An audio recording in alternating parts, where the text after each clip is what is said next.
ఇదిగో పూలు పళ్లతో ఉన్న పళ్ళెంతో వస్తున్న వీరంతా ఇస్రో శాస్త్రవేత్తలు. రాకెట్ ప్రయోగాన్ని విజయవంతం చేయి తల్లీ అంటూ వేడుకోటానికి వచ్చారు. ఆ గుడి మరేదో కాదు, సూళ్లూరుపేట చెంగాలమ్మ గుడి.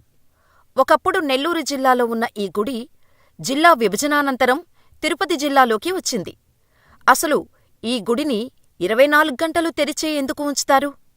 ఎన్నో దేవాలయాలు ఉండగా సూళ్లూరుపేట చెంగాలమ్మ గుడికే ఇస్రో శాస్త్రవేత్తలు ఎందుకు వస్తారు? Watch the story. చిన్న గుడి అయినా సరే రాత్రయ్యేసరికి మూసివేయటం ప్రతి హిందూ గుడిలో చూసేదే. దాదాపు అన్ని మతాలకు చెందిన దేవాలయాలను ఇలాగే మూసివేస్తారు.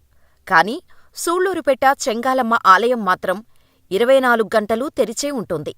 గుడి విమాన గోపురం, గుడి లోపలకు వెళ్లగానే ఉన్న గోడ మొత్తం బంగారు తాపడం ఉన్నా, అమ్మవారికి అలంకరణకు వాడే ఎన్నో కేజీల బంగారం గుడిలోనే ఉన్నా ఆలయాన్ని మాత్రం మూసివేయరు. ఎందుకంటే గర్భగుడికి, ముఖమండపానికి తలుపులే ఉండవు. ఎవరైనా ఎప్పుడైనా అమ్మవారిని మనసారా దర్శించుకోవచ్చు. గ్రహణం సమయంలో మాత్రం జస్ట్ ఓ కట్టెను మాత్రం అడ్డంగా పెడతారు ఆలయ పూజారులు.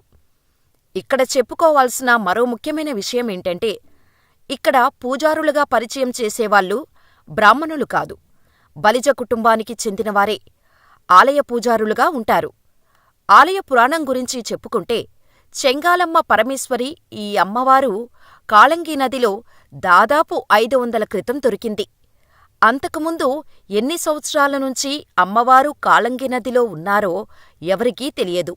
నా భక్తులకు నా అవసరం ఉంది అనుకుందో ఏమో ఆ జగన్మాత కరుణించి భక్తుల కంటపడింది.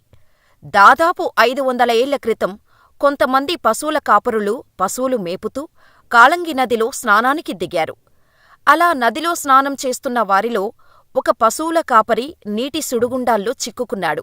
ఆ సుడిగుండాలను చూసి భయపడిన మిగిలిన కాపరులు ఎవరూ కూడా కాపాడే ప్రయత్నం చేయలేదు. ప్రాణం పోయినట్టే అని అనుకున్న పశువుల కాపరి మిగిలినవారు భగవంతుడిని రక్షించమని వేడుకున్నారట. వెంటనే సుడిగుండంలో చిక్కుకున్న కుర్రాడికి ఏదో బండరాయి తగిలింది. భగవంతుడా అనుకుంటూ ఆ పశువుల కాపరి బండరాయిని గట్టిగా పట్టుకున్నాడు. దీంతో చెంగాలమ్మవారి విగ్రహం, కుర్రాడు ఒక్కసారిగా వచ్చి ఒడ్డున పడ్డారు. కాని ఆ కాపరి స్పృహలో లేడు. చుట్టూ ఉన్నవారు అమ్మవారి విగ్రహం చూసి షాకులో ఉండిపోయారు. ఇంతలో సుడిగుండంలో చిక్కుకున్న కాపరికి మెలకువ వచ్చింది. చుట్టూ చూసిన తనకు తన పక్కనే అమ్మవారి విగ్రహం కనిపించటంతో విగ్రహాన్ని చూసి ఆశ్చర్యపోయాడు. ఇంతలోనే కొందరు పిల్లలు ఈ విషయాన్ని గ్రామస్తులకు చెప్పటంతో అందరూ నది వద్దకు వచ్చి చూశారు. అమ్మవారి ముఖం దక్షిణముఖంగానూ నిటారుగానూ కనిపించింది. అమ్మవారు అష్టభుజాలతో అనేక ఆయుధాలు ధరించి పాదాల కింద దానవుడిని తొక్కుతున్న అవతారంలో ఉంది. గ్రామస్తులు ఆ విగ్రహాన్ని కదిలించేందుకు ఎంత యత్నించినా జరగలేదు.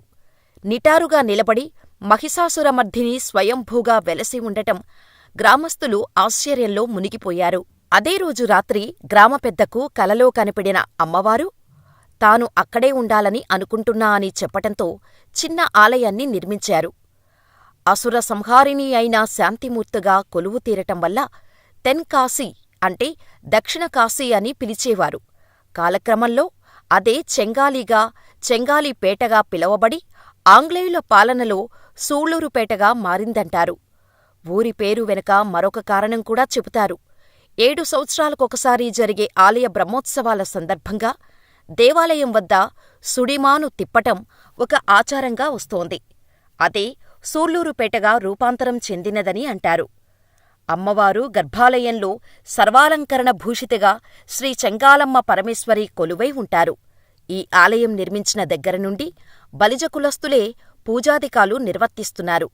రోజంతా భక్తుల సందర్శనార్థం తెరిచి ఉండే ఈ ఆలయానికి ఎలాంటి తలుపులూ ఉండవు. దీని వెనుక ఓ పెద్ద కథే ఉంది. చాలా సంవత్సరాల క్రితం ఒక దొంగ ఆలయంలోకి రావటంతో అప్పుడు ఆలయ నిర్వాహకులు తలుపులు చేయించారట. కాని అమ్మవారు స్వప్నంలో నాకు నా భక్తులకు మధ్య ఎలాంటి అడ్డూ ఉండకూడదు అని తెలపటంతో వాటిని ప్రాంగణంలో ఒకచోట ఉంచారట. అలా ఉంచిన తలుపులు ఎండిపోయి చెక్కబడిన కలప నుండి ఆశ్చర్యకరంగా మద్దిమొక్క మొలచి పెద్ద వృక్షంగా ఎదిగింది. ఇది శ్రీ చెంగాలమ్మ మహత్యం అని అంటారు. శ్రీహరికోట అంతరిక్ష కేంద్రం సూళ్లూరుపేటలోనే ఉంది. ఇస్రో ఏ ప్రయోగాన్ని చేపట్టినా ముందు చెంగాలమ్మ ఆలయాన్ని సందర్శించే ఆనవాయితీ దశాబ్దాల కాలం నుంచి వస్తోంది. అంతరిక్ష ప్రయోగాలు విజయవంతం కావాలని ఇస్రో చైర్మన్తో పాటు మరికొందరు అధికారులు ఈ ఆలయంలో ప్రత్యేక ప్రార్థనలు నిర్వహిస్తారు. ప్రయోగం చేపట్టే ముందు కొన్నిసార్లు రాకెట్టు నమూనాతో పూజలు కూడా చేస్తారు. చెంగాలమ్మ ఆలయంలో పూజలు నిర్వహించిన తర్వాతే రాకెట్టు ప్రయోగాలు చేపట్టడం ఇస్రోకు ఒక సెంటిమెంటుగా వస్తోంది.